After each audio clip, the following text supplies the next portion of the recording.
Samantala, kabilang probinsya ng Quezon sa mga nakaranas ng hagupit ng bagyong Uwan.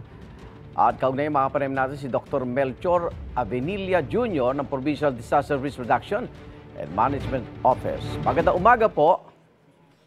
Sir Egan, magandang umaga po sa inyo, sa lahat ng inyo pong mga taga-subaybay isang ligtas na araw. Sa mga oras na ito, kumusta ho ang lagay ng panahon dyan sa Quezon?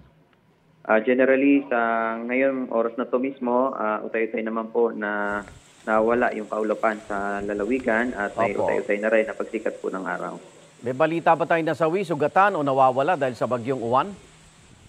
As per our monitoring to this morning, wala naman po tayong nakita o na-monitor pa ng mga nasaktan or pumanaw related to dito sa bagyong ito. Nakauwi na ho sa bahay yung mga nilikas na residente, Dr. Avenilla?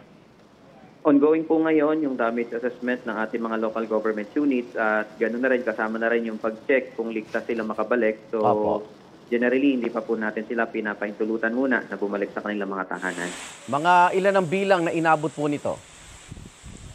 Bagamat ang ating pong mga reports ay tuloy-tuloy na pumapasok, pero Opo. as per our monitoring, hindi po ito bababa ng nasa 110 individuals at maaari pong dumami pa po ito habang pumapasok na po ang mga reports galing sa mga barangay. Nasira ho ba yung mga bahay nila, lalo na sa coastal area?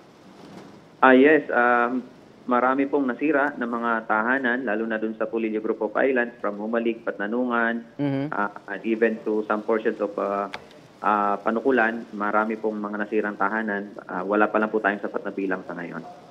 Maraming po salamat, Dr. Melchor Maraming salamat. Ingat po. Avenilla Jr. ng Provincial Disaster Risk Reduction Management Office ng Quezon Province. Ingat po. Igan, mauna ka sa mga balita, mag-subscribe na sa GMA Integrated News sa YouTube para sa iba't ibang ulat sa ating bansa.